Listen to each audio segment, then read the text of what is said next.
Welcome back friends. तो आज से हम क्विक रिवीजन स्टार्ट कर रहे हैं FAA एग्ज़ाम के लिए, फाइनेंस अकाउंट असिस्टेंट एग्ज़ाम के लिए।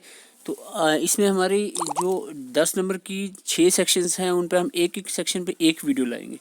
ये एक मैराथन समझ लो आप, लेकिन कम टाइम में ही हम चीज़ों को कवर करने की कोशिश करेंगे। तो आज हम स्टैटिक्स पे बात करने वाले हैं। आइए स्टार्ट करते हैं। तो सबसे पहला क्वेश्चन है, विच of the following is an example of primary data. देखो, हम बेसिक से एडवांस की तरफ बढ़ेंगे, कोशिश करेंगे तो ऑलमोस्ट सारे टॉपिक हम कवर कर सकें आज के सेशन में। तो पहला क्वेश्चन यही है कि प्राइमरी डाटा की एग्जांपल क्या है। बहुत बेसिक क्वेश्चन है, तो आपको बताना है प्राइमरी डाटा की एग्जांपल। तो यहाँ पर बुक, जर्नल, न्यूज़पेपर, ये जो तीनों डाटा के सोर्सेज हैं ये हैं आपके सेकेंडरी डाटा के सोर्सेज। सेंसस रिपोर्ट जो है it is called as the primary data. Okay. Sources of data collected and compiled by others is called, यानी ऐसी सोर्स ऑफ डाटा जो आपने खुद नहीं बनाई, किसी और से आई है, तो that source of data is called as secondary data. Very good. Question है यहाँ पर कि which of the following situation is suitable for direct personal investigation. आपको मेथड में थोड़ी देर में बताने वाला हूँ डाटा कलेक्शन के, ये उसी के रिलेटेड क्वेश्चन है। एक मेथड है डायरेक्ट पर्सनल इन्वेस्टिगेशन के रिलेटेड कौन सी सिचुएशन जो है वो सुटेबल है। देखो, मैं आपको कोशिश करूँगा कि चीज़ों को समझाऊँ कि किस तरह से आपने इस चीज़ को देखना है। It is suitable when the field investigation is large and complex. जब फील्ड ऑफ इन्वेस्टिगेशन, यहाँ जो चीज़ में आपने इन्वेस्टिगेट करना है, जो चीज़ अपने डाटा जहाँ से कलेक्ट करना है, वो फील्ड अगर बहुत बड़ी है तो वहाँ पे डायरेक्ट पर्सनल इन्वेस्टिगेशन नहीं होगी। ठीक है, फिर एक कोई और मेथड यूज़ किया जाएगा, क्योंकि अगर हम डायरेक्टली हर एक बंदे को मिलेंगे या कोई भी इस तरह के बड़े एरिया की इन्फॉर्मेशन, बहुत अरसा लग जाएगा और कॉस्टली भी पड़ेगी, तो ये नहीं रहेगा suitable. It is suitable when the information to be collected is complex and confidential. ये वर्ड कॉन्फिडेंशियल है, तो इसका मतलब है कि ये डायरेक्ट पर्सनल इन्वेस्टिगेशन के थ्रू ही कलेक्ट करनी चाहिए, क्योंकि कॉन्फिडेंशियल है। तो इसका डायरेक्टली आंसर यही निकल गया। हालांकि आप it is suitable when the researchers need second hand data for the their research. Second hand data चाहिए, तो ये प्राइमरी डाटा है ही नहीं, तो वो सेकेंडरी कैटेगरी में चलेगा। It is suitable when direct contact with the interviewer is not possible. Direct contact possible नहीं है तो डायरेक्ट पर्सनल इन्वेस्टिगेशन कहाँ सूटेबल होगी। डायरेक्ट कंटेक्ट पॉसिबल होगा तभी सूटेबल होगी। थोड़ा सा मैं आपको बता देता हूँ, 1-2 मिनट यहाँ पर लेना चाहूँगा, क्योंकि ये जो स्टैटिक का पोर्शन है इसमें कलेक्शन ऑफ डाटा पे ही 4-5 क्वेश्चन आने वाले हैं। Primary data can be classified. Primary ज़्यादा इंपॉर्टेंट है, तो प्राइमरी डाटा अगर कलेक्ट करना है तो वो डिफरेंट मेथड से किया जा सकता है। यहाँ पर सबसे पहला मेथड है डायरेक्ट पर्सनल इंटरव्यू। यानी डायरेक्ट पर्सनल इंटरव्यू तभी लिया जाएगा जब इन्वेस्टिगेशन का जो एरिया है स्मॉल है, डाटा कॉन्फिडेंशियल है, कोई भी मिस्टेक करने की गुंजाइश नहीं है, तो डायरेक्ट पर्सनल इंटरव्यू लिया जाएगा। इन्फॉर्मेशन डायरेक्टली ली जाएगी। यानी सपोज एक बंदे का एक्सीडेंट हुआ, हमें वो न्यूज़ चाहिए है, हम उस बंदे के पास खुद जाके उससे इन्फॉर्मेशन लेंगे। ठीक है। तो दूसरा हमारा आता है इनडायरेक्ट ओरल इंटरव्यू। ये इनडायरेक्ट है लेकिन ओरल इंटरव्यू है, तो ये हम टेलीफोनिकली भी ले सकते हैं। ठीक है। इन्फॉर्मेशन फ्रॉम कॉरस्पॉन्डेंट है। कॉरस्पॉन्डेंट हुआ किसी एजेंट के थ्रू इन्फॉर्मेशन लेना। देखो, एक चीज़ तो ये समझना होता है इसके मेथड्स क्या कहना चाह रहे हैं, और दूसरी चीज़ है इसके ड्रॉबैक्स और एडवांटेजेस समझने हैं। यानी इस मेथड के ड्रॉबैक क्या हैं, इसके एडवांटेज क्या हैं, ये चीज़ भी आपने समझना होता है। तो कॉरस्पॉन्डेंट यानी आपने सपोज एक एक्सीडेंट की न्यूज़ लगानी है, तो आप किसी ऐसे बंदे को फ़ोन करोगे कि वो विटनेस था जो जिसने देखा हो, तो उससे पूछोगे भाई कैसे हुआ, क्या हुआ, तो वो हो गया information from correspondent. Mail questionnaire method जो है इस सिलेबस में डायरेक्टली भी मेंशन है। क्वेश्चनरी होता है एक फॉर्म, जैसे कोई एक फॉर्म भर दिया, गूगल फॉर्म सपोज ले लो, एक फॉर्म भर दिया, उसको आपने मेल के थ्रू भेज दिया किसी को कि भाई इस फॉर्म को फिल करके भेज दो, तो वो इन्फॉर्मेशन कलेक्ट होगी। ये मेथड होता है। ये देखो, एक तो ये होता है एजुकेटेड पर्सन होंगे तो मेल क्वेश्चनरी मेथड यूज़ होगा। जिसको फॉर्म में फिल करना ना आए या इस तरह की प्रॉब्लम हो, तो या मेल सेंड करना या रिसीव करना ना आए, तो ये वहाँ पर मेथड नहीं चलेगा। ये एक इसकी ड्रॉबैक है। तो इस तरह से कंसेप्ट समझोगे ना, खुद इसके एडवांटेजेस ड्रॉबैक आपको समझ आ जाएंगे।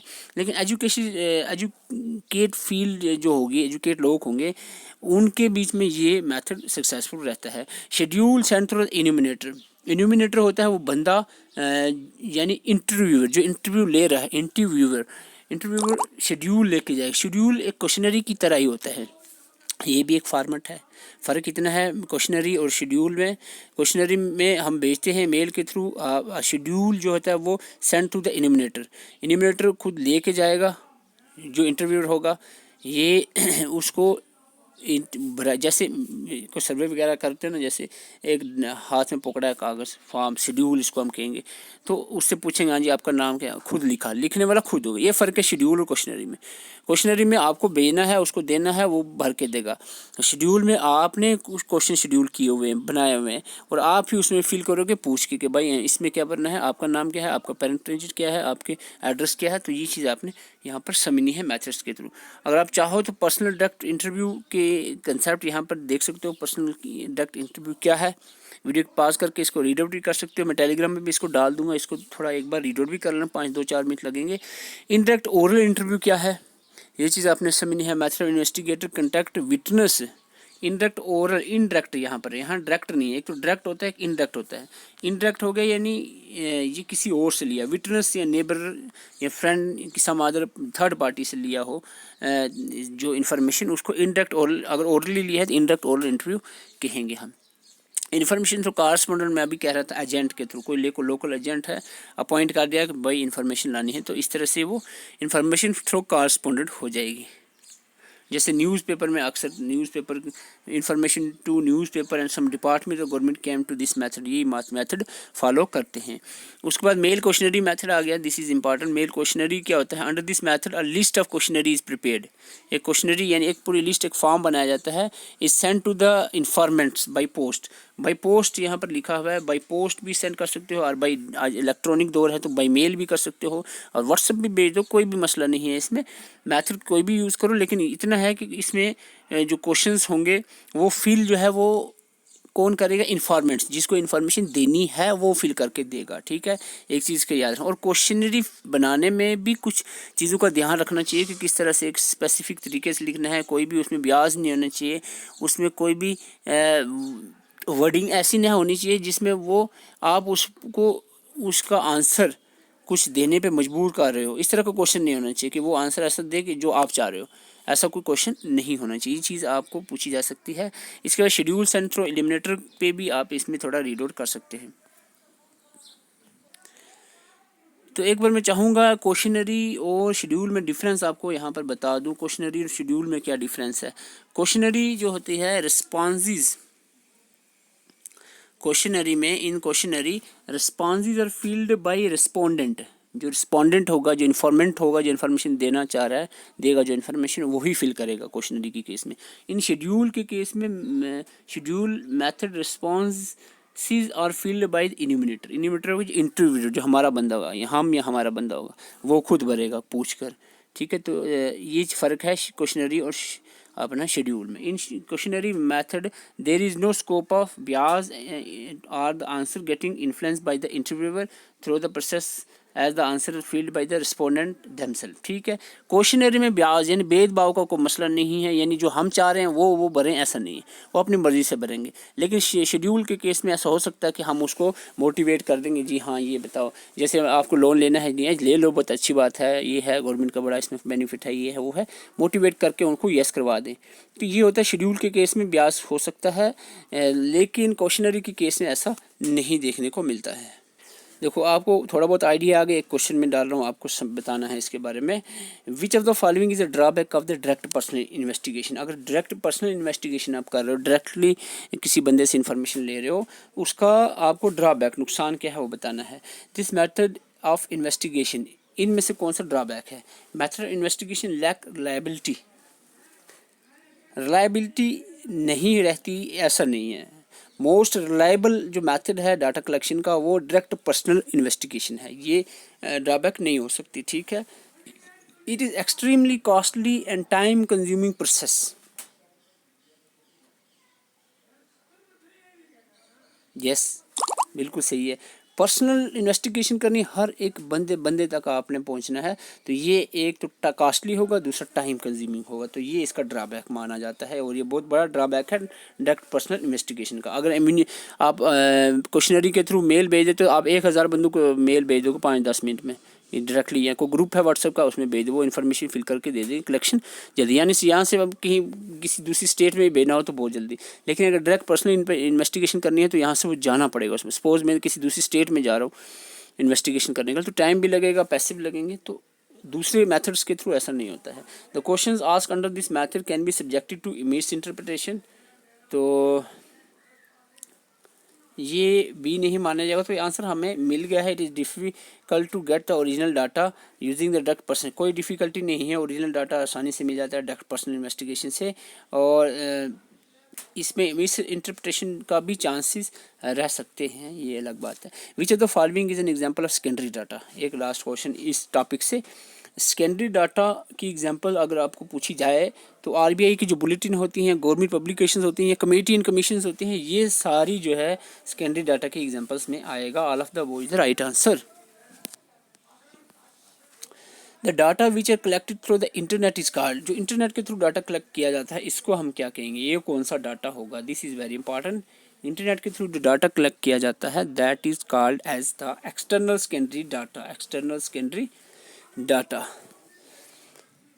ये मेरे ख्याल से यही लास्ट क्वेश्चन, एक दो क्वेश्चन और इस पे हम लेंगे, फिर हम आगे नेक्स्ट टॉपिक पे चलेंगे। विच of the following statement is not true about the collection of data, collection of data के रिलेटेड आपने स्टेटमेंट समझनी है। In the structured interview, structured interview the interviewer ask a set of pre planned questions in a standard format, तो ये definition है standard interview की, structured interview की। एक ऐसे इसमें क्या होता है, the interviewer ask set of pre planned questions in a standard format. Structured interview वो होता है जिसमें जो इंटरव्यूअर है वो पहले ही ये प्री प्लेन क्वेश्चंस बना लेता है, क्वेश्चन का स्टैंडर्ड फॉर्मेट, तो उसी के थ्रू क्वेश्चंस पूछता है। In the observation method, the observation method में क्या होता है, researchers collect data with the help of their observational skill, ठीक है, ऑब्जर्वेशन मेथड ऑब्जर्वेशन स्किल के थ्रू ही डाटा कलेक्ट करेगा, ये भी ठीक है। In the indirect interview the investigator directly ask, देखो यार इनडायरेक्ट इंटरव्यू में डायरेक्टली तो नहीं आस्क करेगा क्वेश्चन इन्फॉर्मेंट से, इनडायरेक्टली ही लेगा, तो ये यहाँ पर ये स्टेटमेंट गलत है, यहाँ पर नज़र आ रही है, और यही आंसर रहेगा। विच of the following method is not primary data collection method, अभी मेथड में मैंने बताया है आपको questionnaire method, yes, data collected from publication sources, primary data के मेथड नहीं है जो, तो वो आपको बताना है। तो पब्लिकेशन सोर्स यहाँ पर आ जाए तो ये आपका आता है कौन सा, ये आता है आपका सेकेंडरी डाटा, तो ये आंसर रहेगा आपका बी। लोकल रिस्पोंडेंट और डायरेक्ट इन्वेस्टिगेशन और क्वेश्चनरी ये प्राइमरी मेथड्स हैं डाटा कलेक्शन के। Given below are the two statements, ध्यान से पढ़ना। Questionnaires are filled in by the participant themselves, questionnaire जो होंगे पार्टिसिपेंट खुद फिल करेंगे। दूसरी स्टेटमेंट कह रही है द इंटरव्यू शेड्यूल, जो इंटरव्यू शेड्यूल मेथड होगा, interview schedule is filled in by the interviewer और रिसर्चर, रिसर्चर या इंटरव्यूअर ही करेगा फिल, जो पार्टिसिपेंट है वो फिल नहीं करेंगे। तो यहाँ पर आप बताओ दोनों स्टेटमेंट में कौन सी सही है कौन सी गलत है, क्या दोनों सही है या दोनों गलत है। तो अभी मैं थोड़ी देर पहले ये चीज़ आपको बता चुका हूँ, ये दोनों स्टेटमेंट करेक्ट है। ओके, आंसर रहेगा बी। ये अभी आपको मैं इसमें डिफरेंस भी बता रहा था क्वेश्चनरी और इसमें। A schedule in context of data collection refers to, schedule data collection के केस में, यानी इस मेथड जो हम पढ़ रहे हैं मेथड ऑफ डाटा कलेक्शंस, इस केस में शेड्यूल किसको कहा जाता है, शेड्यूल होता है एक instrument used in enumeration of method. Enumeration method जो होता है ना, यानी एक बंदा जाएगा इन्फॉर्मेशन लेने के लिए, इंटरव्यूअर जो इन्फॉर्मेशन लेने जाएगा वो शेड्यूल एक एज अ इंस्ट्रूमेंट यूज़ करेगा, as a format, as a form जो भर के देंगे आगे, यानी जो जिसके थ्रू वो क्वेश्चन पूछेगा, यानी प्री सेट डिज़ाइन होगा ये क्वेश्चंस का, जिसके थ्रू वो क्वेश्चन पूछेगा। तो ये आंसर इसका सी रहेगा। When the searchers uses the data of an agency, then the data is called as, किसी एजेंसी का डाटा अगर हो तो that is called as simply the secondary data। किसी का ना डायरेक्ट पर्सनल प्राइमरी तभी होगा जो फर्स्ट हैंड होगा। The data classified on the basis of location, तो ये टेबुलेशन से दूसरा टॉपिक आ गया, tabulation compilation of data. Data जो क्लासिफाइड होता है on the basis of location, उसको क्या कहते हैं? तो जो लोकेशन के बेस पे डाटा क्लासिफाई किया जाता है उसको हम कहते हैं जियोग्राफिकल क्लासिफिकेशन। तो ये मेथड मैं बता चुका हूँ। आगे बढ़ते हैं। Columns heading of a table, तो टेबुलेशन में टेबल का आप कंसेप्ट होना चाहिए। जो टेबल में कॉलम हेडिंग होती है ना, उसको यहाँ पर इस कंसेप्ट में यहाँ पर कहा जाता है कैप्शन। तो ये आपने याद रखना है, कॉलम हेडिंग को कैप्शन कहा जाता है और स्टब जो है कहा जाता है रो हेडिंग को।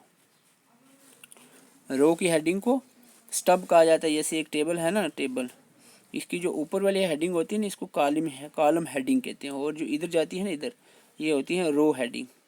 ये जो रो हेडिंग है ना, इनको स्टब कहा जाता है, और जो कॉलम हेडिंग है इनको कैप्शन कहा जाता है। सी से कैप्शन, सी से कॉलम। ओके, टेबल के कंपोनेंट्स पे एक नज़र लगा लेते हैं। Components of table, table generally या table should be comprise of the following components. एक तो टेबल में नंबर और टाइटल होगा, टेबल नंबर और टाइटल। उसके बाद उसका स्टब होगा जिसको हम हेडिंग ऑफ रो कहते हैं, और कैप्शन होगा जिसको heading of column, column heading कहते हैं। ठीक है, उसके बाद आपकी होगी बॉडी की ऑफ टेबल, और फुट नोट और सोर्स नोट, ये दो चीज़ें भी साथ में होंगी। तो ये आपने ध्यान में रखना है, ये सारी चीज़ें किस में होंगी? टेबल के अंदर होनी चाहिए। तो एक और क्वेश्चन है, in which of the following diagram bars are arranged in the descending order of their heights. तो यहाँ पर बार का जिक्र भी होगा इसी टॉपिक में, डाटा टेबुलेशन एंड कंपाइलेशन में। तो इसमें जो बार्स अरेंज होती हैं डिसेंडिंग ऑर्डर में ऑफ देयर हाइट्स, तो इनको हम कहते हैं Pareto diagram, Pareto diagrams. Which of the following is a measure of central value. Central tendency आपका एक टॉपिक है। तो central tendency is nothing just an average, इसको हम दूसरे लफ्ज़ों में एवरेज भी कह सकते हैं सेंट्रल टेंडेंसी को। यहाँ पर क्वेश्चन पूछा विच of the following measure the central value. Central value कौन चीज़ मेजर करेगी? मीडियम, डिसाइल, क्वार्टाइल और परसेंटाइल। तो सेंट्रल वैल्यू अगर हम मेजर करना चाह रहे हैं तो it is measure by medium, median. तो मीन मीडियन मोड भी यहाँ इस सेंट्रल टेंडेंसी वाले कंसेप्ट में मीन मीडियन मोड से क्वेश्चन पूछे जा सकते हैं। The index number for base year is always, जो बेस इंडेक्स नंबर भी सिलेबस में है, तो इंडेक्स नंबर बेस ईयर का ऑलवेज, सिर्फ हमेशा इंडेक्स नंबर जो बेस ईयर का हम लेते हैं वो कितना होना चाहिए? 100 होगा तभी तो एस्टिमेट लग पाएगा। कैसे? मैं एक और क्वेश्चन बताता हूँ। जैसे ये क्वेश्चन है एक, what which of the following statement is are correct about the arrangement about the average prices if the price index is 110। Price index अगर 110 है, इसका मतलब क्या हुआ? The prices have increase by 10%, prices have been increase by 110%, prices have been decrease by 10% और none of the above. Simple सा है, 100 हमने बेस ईयर लेना है, तो इस पर अगर हम 110 आ रहा है, इसका मतलब 10% बढ़ गया है। Prices have been increase by 10%। तो next, which of the following method is use to calculate the consumer price index. देखो, कंज्यूमर प्राइस इंडेक्स और होल प्राइस इंडेक्स जो है, ये दोनों आप थोड़ा इसको रीड आउट कर लो। यहाँ पर आपको पूछा जा रहा है following method is use to calculate the CPI जो है, कंज्यूमर प्राइस इंडेक्स कैलकुलेट करने के लिए आपको फार्मूला लगाना पड़ेगा। कौन सा? लेस्पेरीज फार्मूला आपने याद रखना है, कंज्यूमर प्राइस इंडेक्स के लिए लगाया जाता है। Which of the following is a variations within the two or more variable studies by the index? Which of the following variations within two or more variable studied by index? Its answer is composite index. तो index से ही एक question है, तो composite index जो है इसका answer रहेगा। The weights used in the quantity index are, जो weight quantity index में यूज किया जाता है, it is called as the price. यहाँ पर जो वेट है वो प्राइस की जगह यूज़ किया जाता है क्वांटिटी इंडेक्स के केस में। सेंट्रल टेंडेंसी में अभी बोल रहा था, is nothing just an average, mathematic average और पोजिशनल एवरेज। मैथमेटिक एवरेज में हम देखते हैं मीन, जिसमें arithmetic mean, geometric and harmonic mean आता है। और हम पोजिशनल एवरेज की बात करें तो इसमें हमारा मीडियम मोड आता है। तो यही है मीन मीडियन मोड जो है, आप इस टॉपिक में सेंट्रल टेंडेंसी वाले टॉपिक में रीड आउट कर सकते हैं। तो ये तो स्टैटिक्स था, आई होप आपको थोड़ा बहुत समझ आया होगा। लेकिन इकॉनमी को जो हमारा नेक्स्ट 10 नंबर वाला चैप्टर जो है, जो आपका सेक्शन है, उसको कवर करने वाला है नेक्स्ट में। तो अगर आप हमारे साथ जुड़ना चाह रहे हैं, वीडियो पे नए हैं, वीडियो को लाइक करें और चैनल को ज़रूर सब्सक्राइब करें, ताकि हम आपकी लास्ट दिनों के रिवीजन में आपको थोड़ी बहुत हेल्प कर सकें। अगर आपको डिटेल नोट्स चाहिए हैं तो आप हमें व्हाट्सएप मैसेज भी कर सकते हैं। तो ये हमारा व्हाट्सअप नंबर है, इस पर मैसेज कर सकते हैं, तो आप नोट्स भी कलेक्ट कर सकते हैं, ताकि हम आप जल्दी से जल्दी एग्ज़ाम ओरिएंटेड तरीके से जो है अपनी प्रिपरेशन को कंटिन्यू रख सकते हैं। Thank you for watching.